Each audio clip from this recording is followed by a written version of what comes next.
Hello and welcome to today's webinar. We have a great presentation lined up for you today, but before we get started, there are just a few general admin points to cover. First and foremost, please use the online question tool to post any questions that you have and we will share them with our speakers. Second, if you experience any technical difficulties today, please let us know using that same questions tool and we will do our best to resolve them. And finally, just to note, the recording of this session and the accompanying slides will be shared via email in the coming days. So, without further ado, I'd like to hand over to our speakers to get us started. Great, thank you, Lucy, and good afternoon, everyone. My name is Kolvin Stone. I'm Head of Technology at Fox Williams, and I'm delighted to welcome you to this webinar today on AI, which we've organised with the help of Lexology, Global Data Review, and Acoustic. Next slide, please. So we've got a lot to get through today, so we're just going to get started and run you through the agenda and introduce you to our illustrious speakers. So I will start the presentation with some scene setting and highlight the different types of AI uses and common legal risks. Then I'm going to hand over to John Story, who is the General Counsel and Chief Data Ethics Officer at Acoustic, and he's going to talk to us about the role and the importance of data ethics in the use of AI and give us the in-house counsel's perspective. So Acoustic uses AI tools in its suite of marketing and analytics products. So John is really well placed to explain to us how data ethics can assist with not only managing legal risks, but building trust. Nigel Miller, who is a partner in our technology team, will review the existing and the future regulatory framework relating to AI. And saving the best to last, Lucy England, also a partner in our technology team, will tell us how best to manage legal risk with AI vendors and service providers. So please feel free to pose any questions during the chat function, and hopefully if we've got time at the end, we'll deal with them, but if not, we're happy to respond after the presentation. So next slide, please. And next slide. So AI, the basics. So the use of AI is increasing exponentially and now touches many aspects of our daily lives, sometimes without us even knowing, and that's actually one of the issues. It's fast becoming a crucial business tool, whether assisting in streamlining processes, such as credit checking, or making important business decisions, such as hiring. But the use of AI is not without risk, and that's not often that well understood or even managed. But what is AI? So there are various definitions, but the EU Commission has defined AI as being systems which analyze their environment to make decisions, act with some degree of autonomy, and in most cases, at least for the time being, with specific purposes and goals. So it can be software only. So, for example, image recognition that you see with Google, or it could be software embedded in hardware, such as robots or autonomous vehicles. So AI is often broken down into two categories: narrow AI, which is designed to perform a specific function, and general AI, which more closely mirrors human intelligence by learning autonomously and is able to solve problems in different contexts. So think of the robot in Ex Machina. General AI is not currently a reality for a number of reasons, which we don't have time to go into, but scientists predict that it will be possible by 2060, so still some time away. So at the moment, when we are thinking and talking about AI, what we are really meaning is narrow AI, which is AI designed to perform a specific function. AI tools developed using a process known as machine learning. Prior to machine learning, the output of a system would depend on how it had been coded by humans. So it's very much hard coded, effectively meaning that you're constrained by human knowledge and the ability of the developer. And that's something that is very time consuming to develop. Next slide, please. Now, machine learning systems can go beyond human knowledge, and that's really where the value is, because they can draw on their own knowledge by extracting trends and patterns from the data that's fed to them. So there are different types of machine learning, and these include supervised learning, where a machine is taught to predict outcomes by being fed specific categories of labeled data. For example, you could feed an AI tool with data to train it to predict the creditworthiness of borrowers. Unsupervised learning detects trends in data without any human intervention. The system reaches its own conclusions rather than being taught by humans. In this example, the system would simply digest masses of data and be able to work out for itself the criteria for determining whether an individual is creditworthy. Reinforcement learning, whereby the system is rewarded or penalized for the sequence of decisions it takes. Developers have found this to be effective at developing solutions for game type situations. So for example, think Google DeepMind and the AlphaGo that was created. But the reinforcement learning is quite difficult to apply in real life scenarios. So really, again, when we think about AI in a business context, we're really talking about supervised learning and unsupervised learning. But the key takeaway from this is that AI tools learn by seeing patterns in behavior. And as a result of this, huge amounts of data are often required in order for the AI tools to be developed successfully and for the algorithms to be trained properly. And that's one of the issues with AI, is this tension between developing the algorithms and data protection. So next slide, please. The output of an AI model varies depending on what type of model is being used and its purpose. So generally, there are three main types of outcomes. A prediction, e.g. you will not default on a loan. A recommendation, you would like this particular news story. A classification, e.g. this email is spam. In some cases, the tool can be fully automated, and when deployed, if its output and any action taken as a result are implemented without any human involvement or oversight. So that's fully automated. So this raises issues of accountability because it's not clear exactly who is responsible for the decision. In other cases, the outputs can be used as part of a wider process in which a human considers the output of the AI model and uses other information available to them to actually make the decision. And that's often called having a human in the loop. So this is much less problematic from a privacy perspective and from a regulatory perspective. So next slide, please.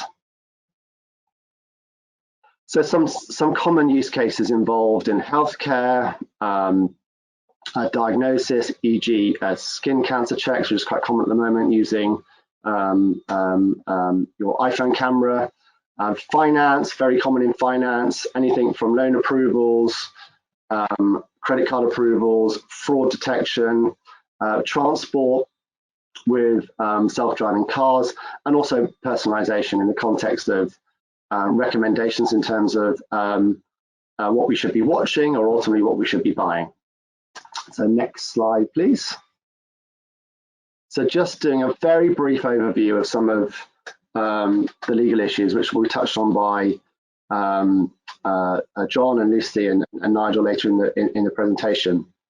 From a privacy perspective, it's worth remembering that the GDPR and other similar data protection regimes only regulate the use of personal information. So to the extent that you can train algorithms using anonymous data, potentially you could fall out, well, you will fall outside the GDPR and other privacy frameworks. I think the difficulty with that is that often the actual personal data is required for the effective development and use of AI tools. And where that's the case, data protection law needs to be complied with. And in this case, there's a tension between what the law says and how AI is ultimately developed and how that works in practice. This primarily comes down to the GDPR principles, which are intended to govern all data processing activities. Also, in the context of data privacy legislations, where outputs from AI tools are fully automated, i.e. there's no human involvement, this could constitute something called automated decision making, which is specifically regulated under the GDPR. And that's something that Nigel is going to cover in more detail. On the accountability and liability side, again, issues arise where the decision is ultimately fully automated and trying to determine who is responsible and what happens if that leads to liability. So there are a few aspects to that from a regulatory perspective, in that a human, an individual could require a human to review the decision, and then also in terms of how you manage liability, and that's something that Lucy is going to comment on in a little bit more detail in terms of how you deal with that with your contracts with AI vendors and service providers. Next slide, please. So from a cyber risk perspective, AI tools normally involve the ingestion of huge amounts of data in order to accurately develop the algorithms. And often that occurs in a multi-layered vendor environment. So you've got data providers, you've got AI providers, you've got hosters. And so when you have this multi-layered environment, that presents and huge amounts of data, that creates an incentive and an opportunity for hackers, because the more providers you have in your vendor environment, the more opportunity there is for hackers to potentially breach a system.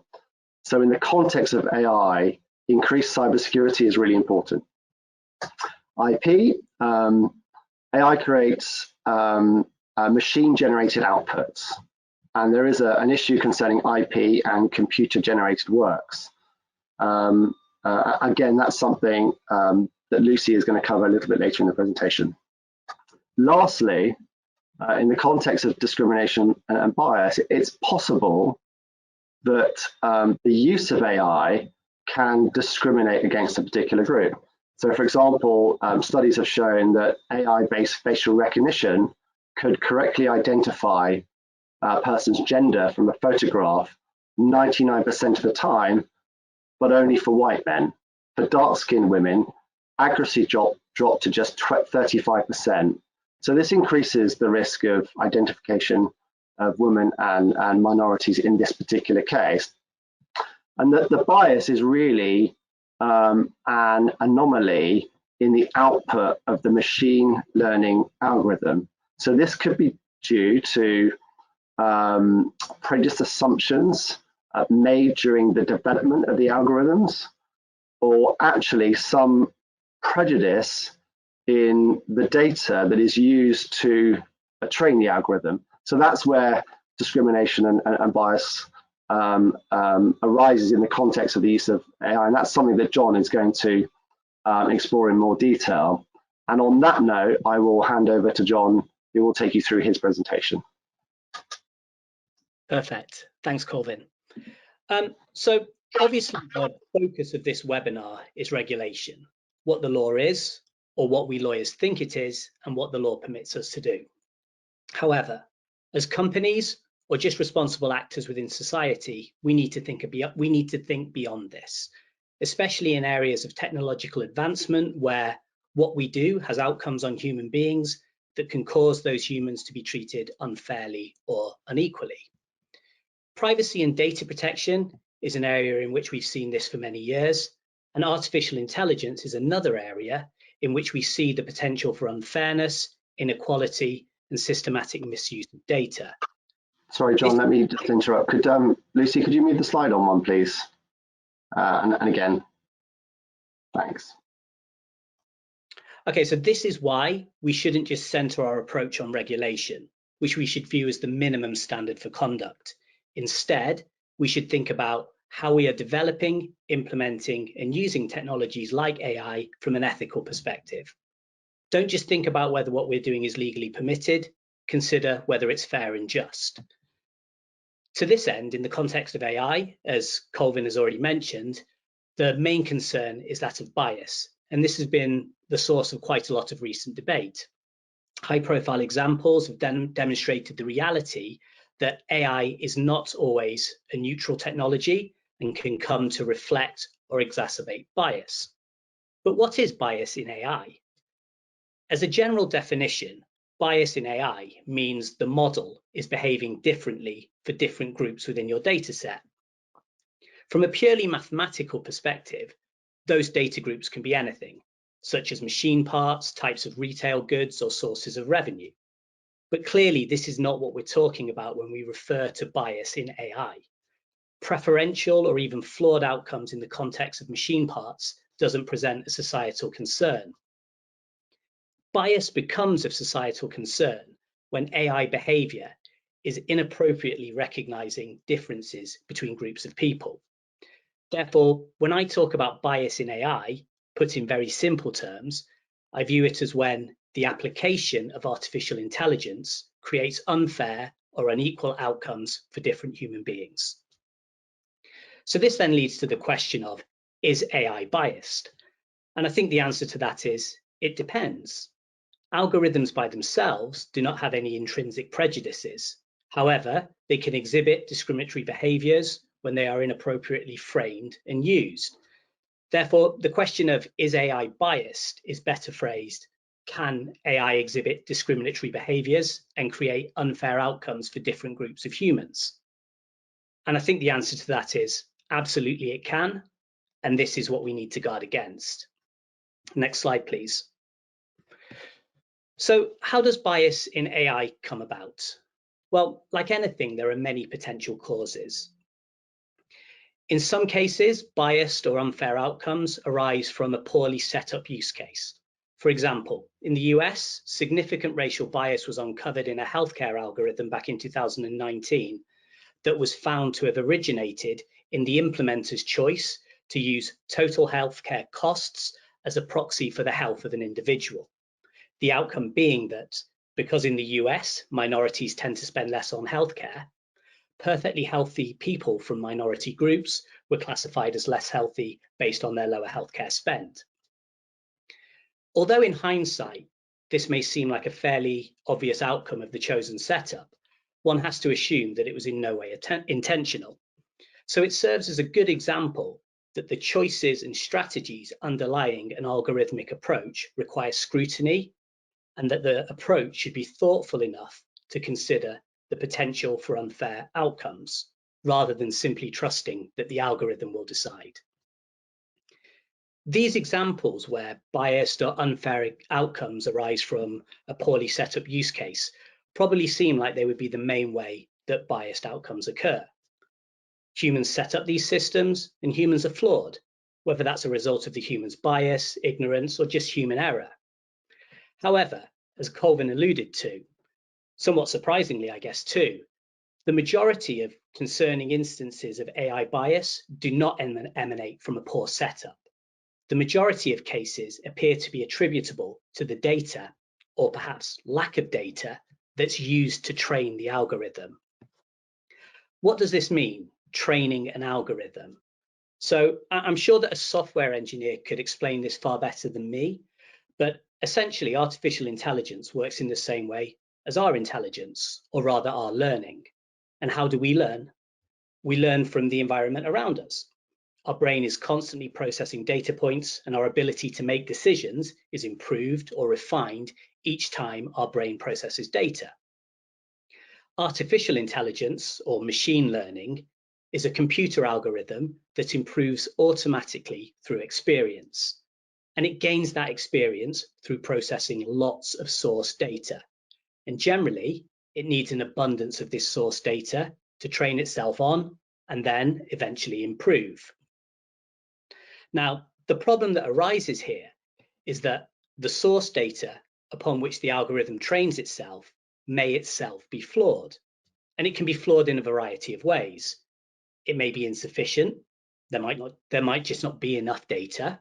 It may be skewed in that the data itself is not a representative sample. It contains a disproportionate amount of data that has one specific feature versus another. It may be incomplete, or it may suffer from some other lack of quality.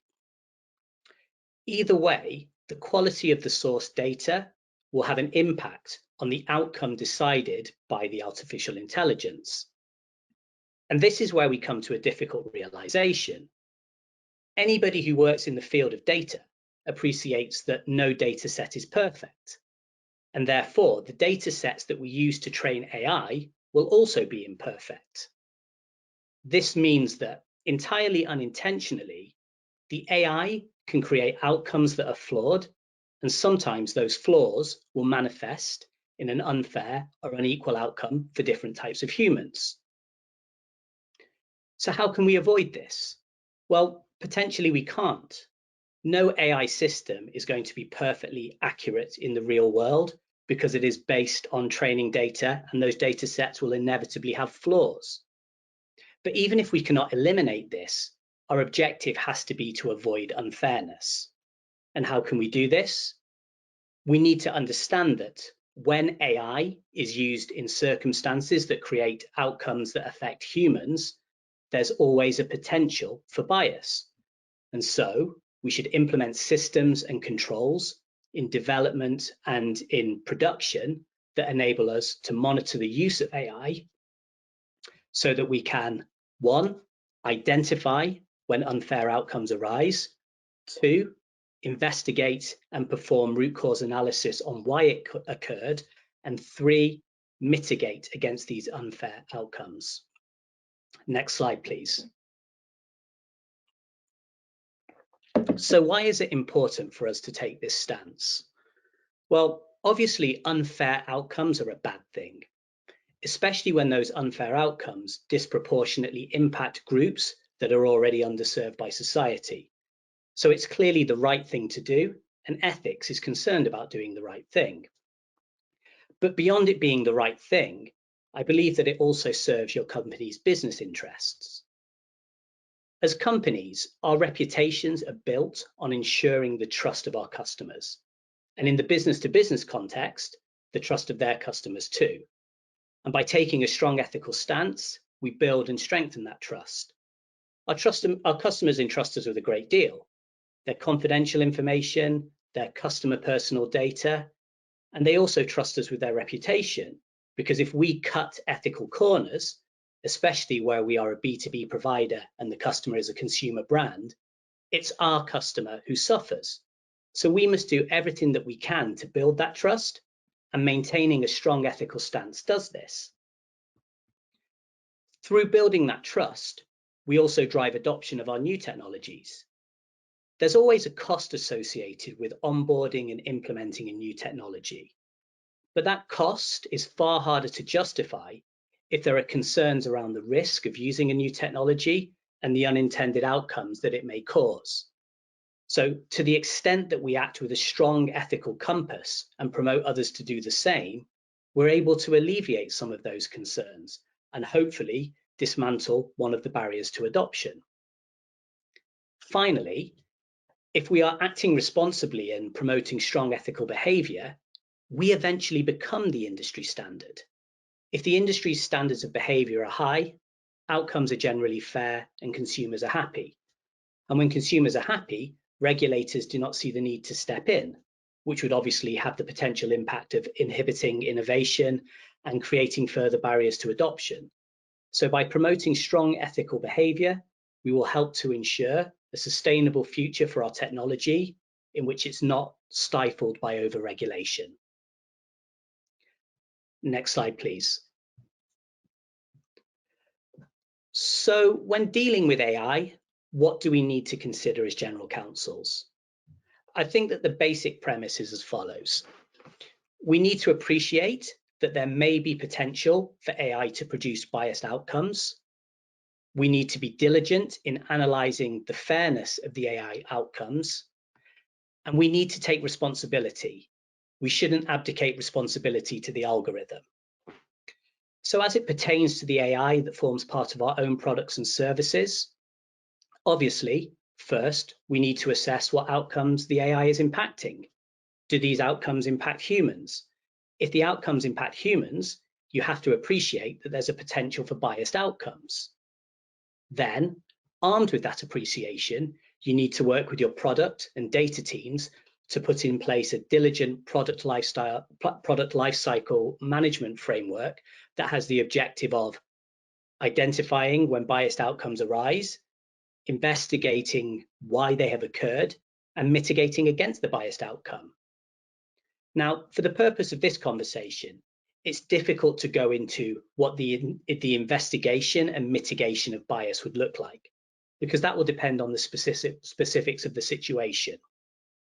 However, on the subject of ensuring that your product team is in a good place to identify when unfair outcomes arise, there are a few things to note. First, some incidents of AI bias can be blamed upon the institutional tendency to turn a blind eye to the potential for bias. Now, that might come from a lack of awareness of the risk of bias, or from a breakdown in communication between technically focused folk and lawyers. Thus, as lawyers, we need to build strong, transparent relationships with our product and data teams to understand the unfairness that we are looking to avoid as a philosophical notion, rather than something that we simply state in a legal compliance document. And then we need to put in place the procedural steps that need to be taken when a biased outcome occurs. Second, we need to foster diversity of thought and perspective within those stakeholder teams responsible for identifying bias. A narrow set of experiences can leave us ill-equipped to identify the potential hazards and downstream impacts of AI, whereas a variety of voices with a diversity of experience and expertise will be better equipped to navigate the broader social implications of AI outcomes, and so identify bias if and when it occurs. And what about the use of AI as it pertains to products that we use for our own internal purposes? Again, we should take responsibility and be aware that AI used internally, such as AI included in HR software or internal collaboration tools, can still have a biased human impact, most notably among our employees. So we should take the steps to understand how the AI is being used in these internal tools and work with whoever is overseeing the use of these tools to understand what the implication of that AI might be and how those overseeing need to raise any biased outcomes that arise with the vendor in the event that they do arise. As before, the goal is to avoid unfairness, and that is done by appreciating the potential for unfairness and taking responsibility to avoid that unfairness by acting diligently when it occurs, rather than turning a blind eye because the algorithm did it, not me. Thanks very much for your time. Over to you, Nigel, to discuss the regulatory aspects. Thanks very much, John, and hi, everybody. So as we heard, AI is set to revolutionize many areas, but along with the benefits, there's no shortage of concern in relation to personal and societal impact of AI. So while people have legal, ethical, and moral responsibility, machines don't. And inevitably, therefore, we are seeing and we're going to see the development of regulation in relation to AI, a form of ethical code with teeth, if you like, allowing for the allocation of legal responsibility as well as liabilities. There are, of course, a range of non-AI specific laws in multiple areas that can and will impact on the use of AI, even though they don't necessarily have AI in mind. So that can include, for example, the Equality Act, sectoral regulations in areas such as financial services, IP laws, and competition and markets legislation. The job of the lawyers is to interpret those sort of general regulations with an AI mindset. But I'm going to look briefly at a couple of key regulations that apply more specifically to AI. First, a high-level look at the EU's recently proposed AI regulation, and then at some specific issues under the GDPR. First have a look at the AI regulation. Next slide, please. So in April this year, the European Commission took a bold step of publishing a proposal for the world's first specific regulation in relation to AI, also referred to as the AI Act. It's very lengthy, it's detailed with over 50,000 words, 89 recitals, 85 articles, and 9 annexes. So Kolvin referred to the definition of AI that's in the regulation, and it is defined quite widely. It refers to software that's developed with one or more of the techniques and approaches listed in Annex 1. So Annex 1 refers to machine learning approaches, which is understandable, but it also refers to logic and knowledge-based approaches, statistical approaches, and search and optimization methods. So some of those could potentially catch software which we might not necessarily think to be AI. So perhaps the first thing to consider is whether your technology might fall within that definition or not.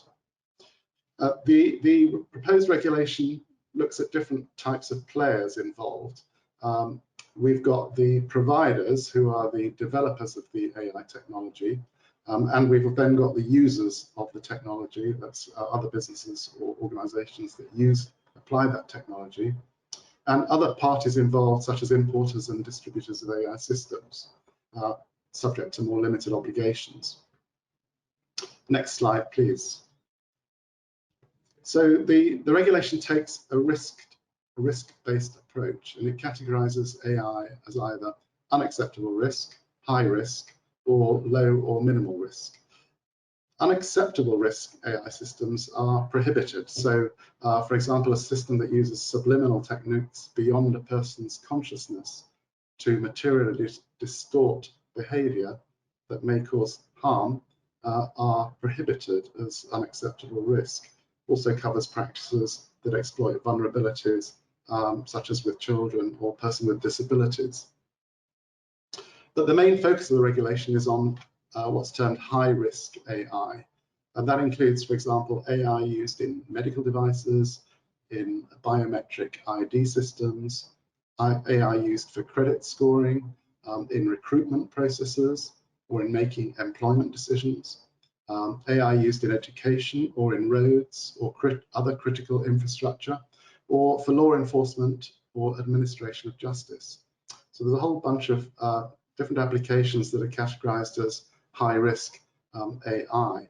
And in respect of those, there are multiple obligations, including particularly a requirement to implement and maintain technical documentation, risk management and quality management systems, to implement data governance for training, validation, and testing data, the requirement for transparency and human oversight in particular. The system has to be designed in such a way that it can be effectively overseen by humans. And there's also a monitoring obligation and requirement to report serious incidents.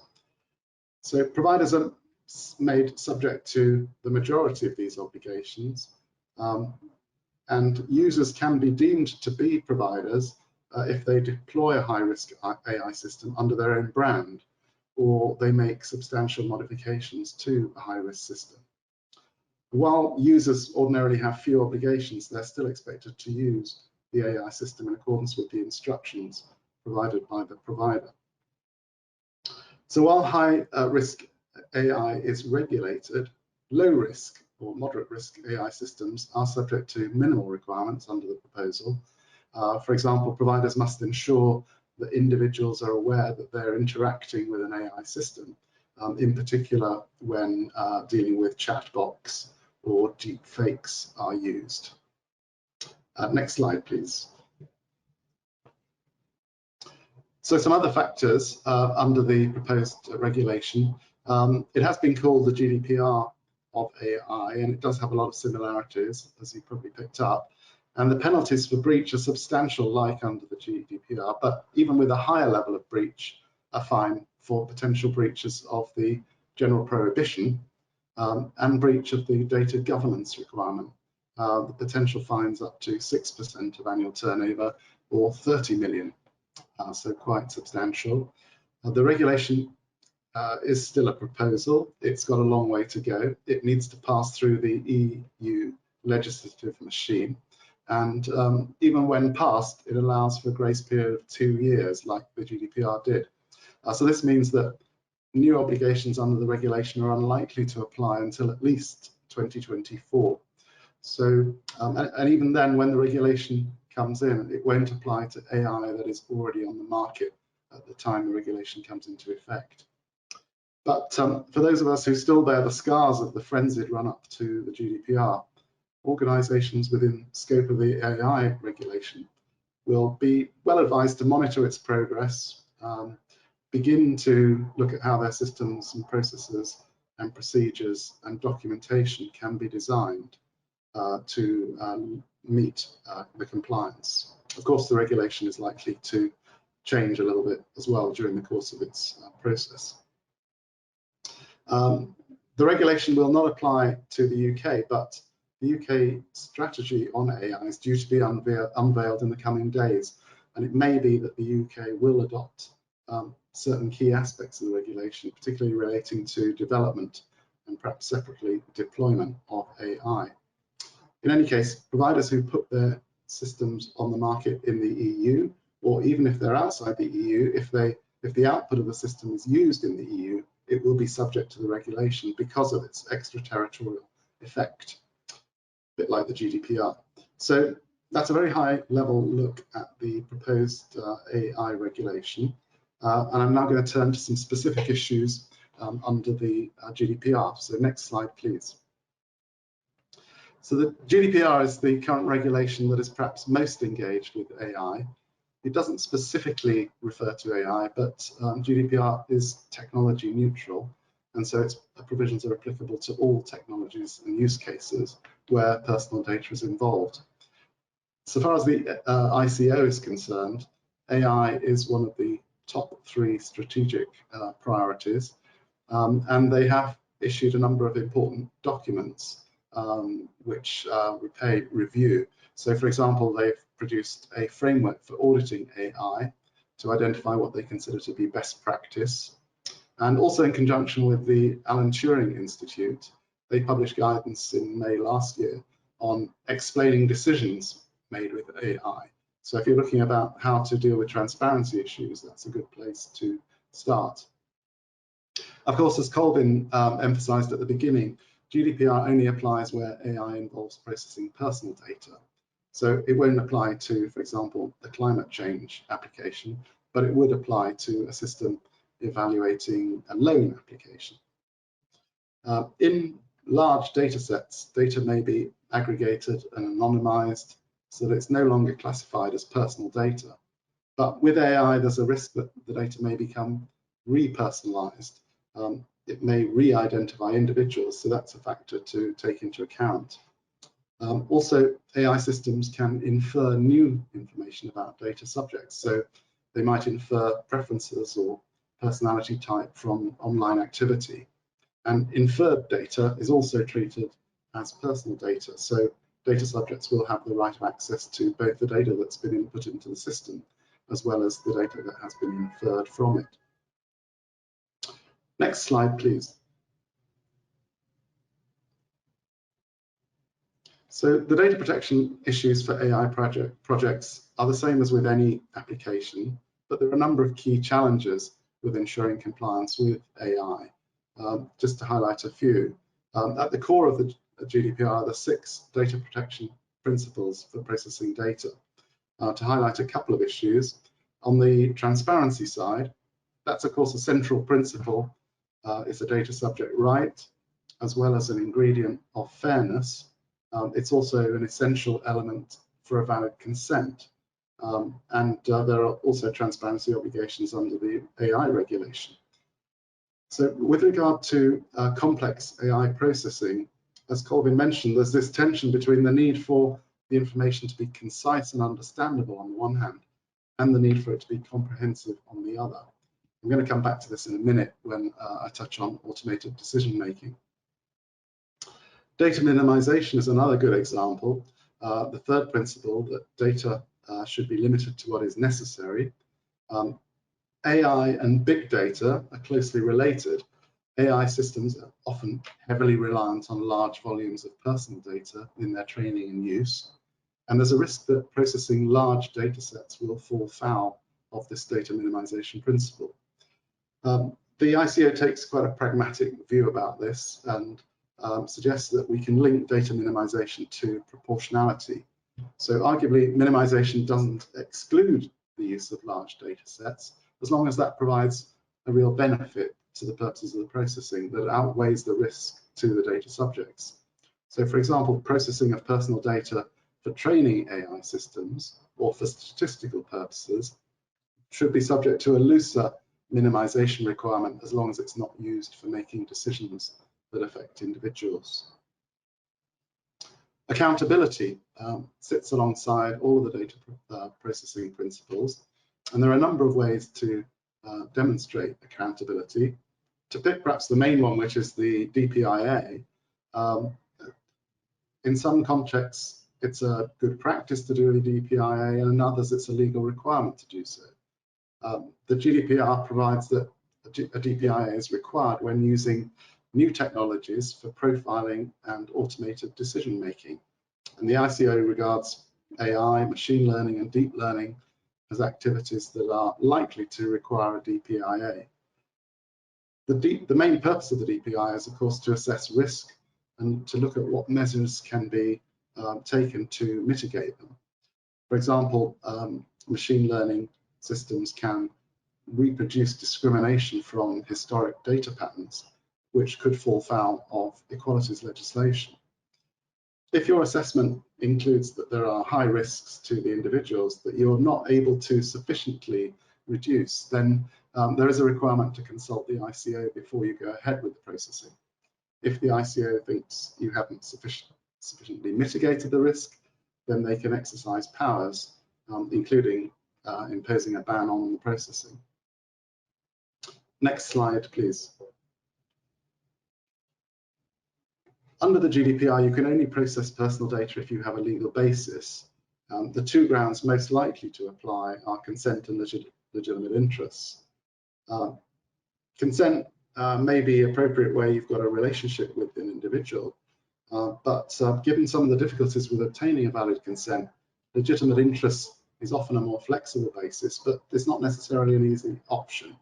And when looking at that, it can be helpful to deal separately with the learning, training, research and development phase from the deployment phase, as they may have different legitimate interest assessments according to each. Turning to look briefly at automated decision making, when the computer says no, decisions made using AI are either fully automated or with a human in the loop.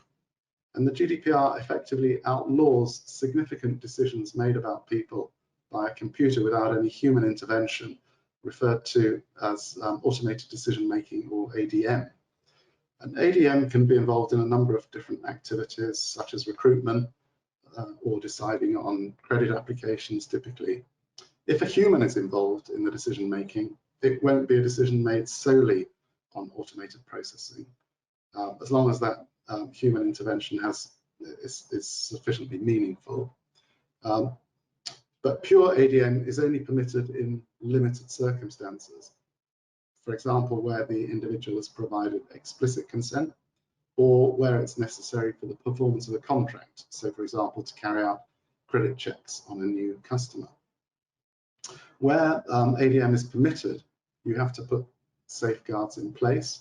That means notifying the individual that ADM is taking place, giving them a simple user-friendly right to request human evaluation of the decision, and also the opportunity to contest the decision.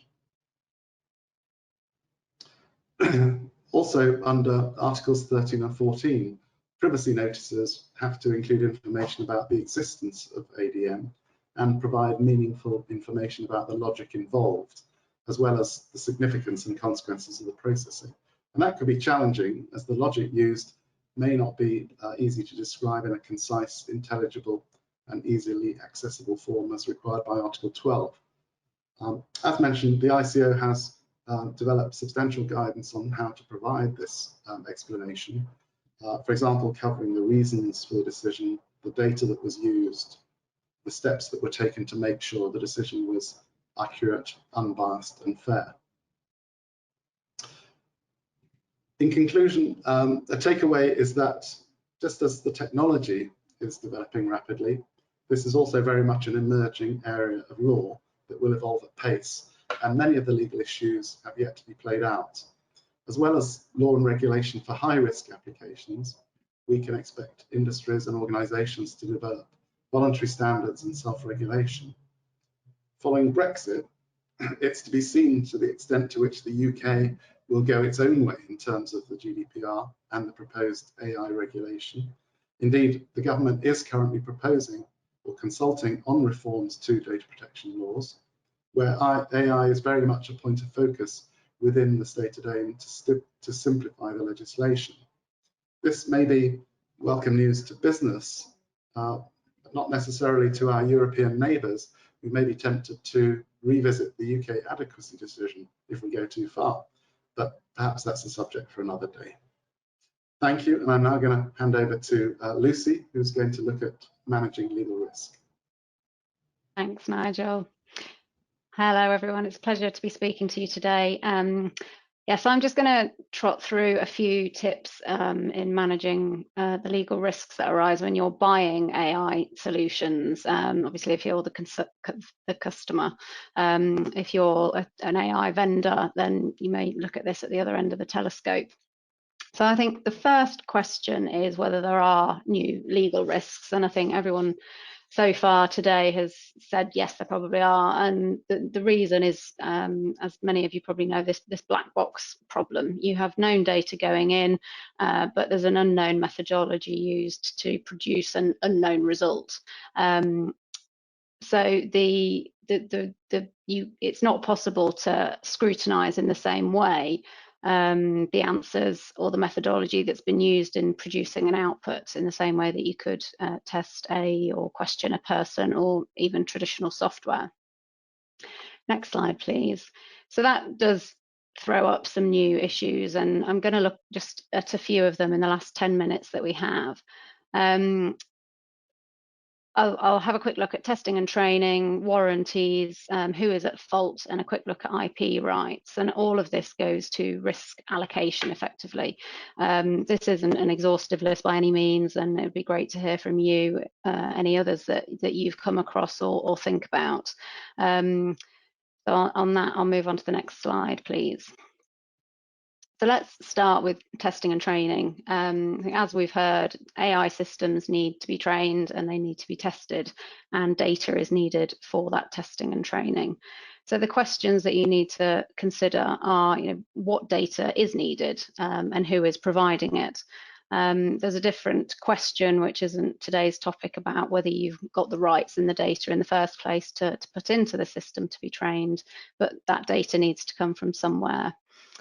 There's the question of how much data you need to train the system, and we've talked about data bias, and you need to make sure the right data and enough of it is provided to make sure the system has been given adequate training in the right way. And there's a question of who will train it. I think traditionally with software systems, the developer provides a product which has been tested. You may, as a customer, partake in some of that testing, but the answers you expect are, you know what answers you are to expect. So there's a question of who will train it, but then also, how do you know when the training is done? When is it complete? And depending on what industry you're in, may give some guidance on that, or it may be a very bespoke decision based on what you're going to use the AI system for. If you're using AI on an aircraft, for example, that's a very different question to how much training a system needs to a chatbot on when you're booking a holiday, for example. So the question is, when are you as the customer satisfied with the possible outcomes? And there is no right answer to that. It will be individual, and this is where, and there's a theme to all of my messages here, that the contract that you have is going to be very crucial in determining that, because at the moment, as we've heard, the law is lagging behind quite a lot with anything to do with AI. So your contract is going to be key. Next slide, please. I think just quickly on performance warranties. As a customer, what warranties do you want to get from the AI supplier? Again, traditional software warranties might be along the lines of that the software is free from defects or free from material defects, that it's fit for purpose, because it will probably only have one purpose, that it complies with the specification, or it's of satisfactory quality. I think with AI, there's a question which I don't think the market has yet answered, about whether those warranties might turn into more service style warranties. Perhaps that the service, the AI solution, will be provided with reasonable skill and care, that being the training that's given, that the right people have chosen the data that goes in, that makes sure the solution, the system is training the data in the right way. You might also get a warranty that the deliverables are free from defects rather than the system itself being free from defects.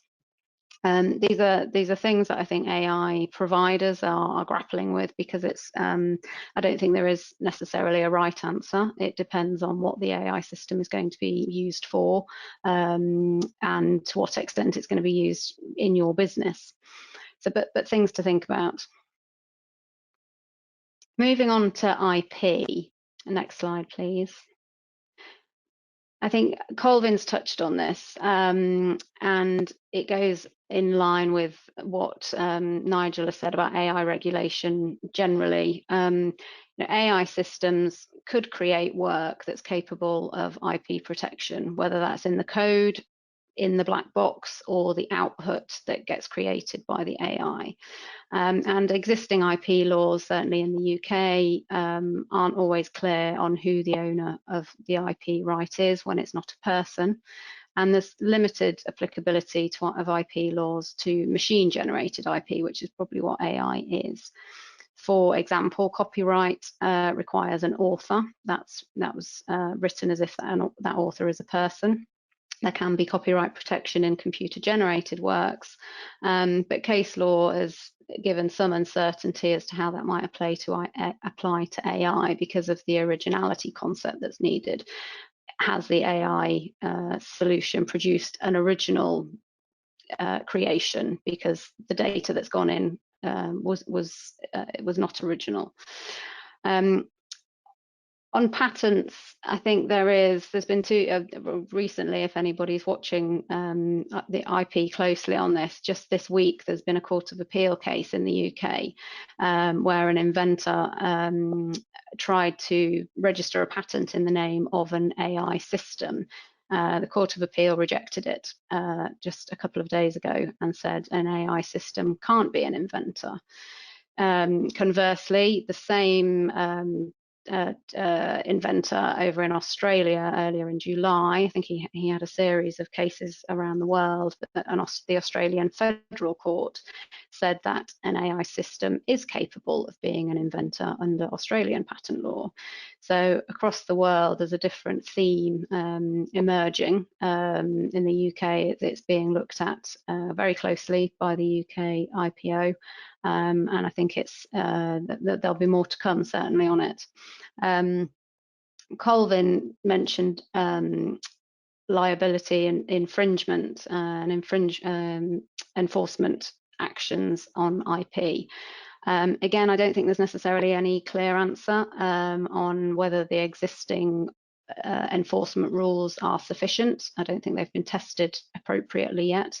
So I think for the time being, people have to work with what we have. And if there's anything unclear to you as a customer or to the AI provider in terms of intellectual property, this again is where your contract comes into play.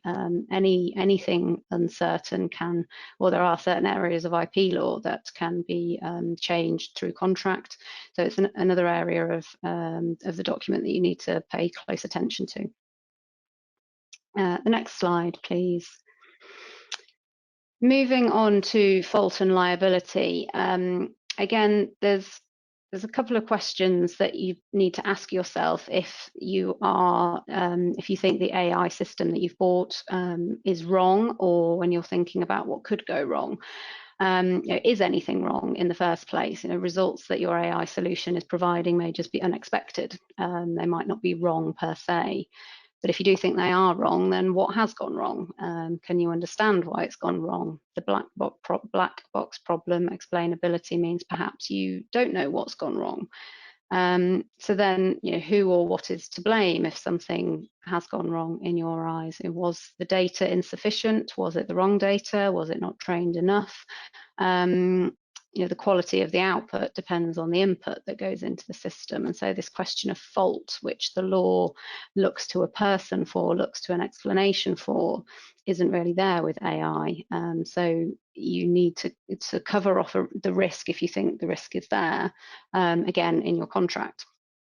One question, which I've seen one of the questions come through from the audience, is about product liability. And there's a question of whether the use of AI changes product liability regimes. Well, certainly in the UK, there is a strict liability regime. So the question of consumer-facing product liability probably doesn't change. But backing off that liability as a business to your supply chain, if you've bought in an AI system, is something, again, that you need to think about, and whether you can pass that risk back.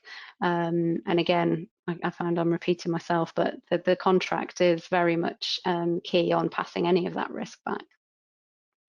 And then just to finish on the last slide,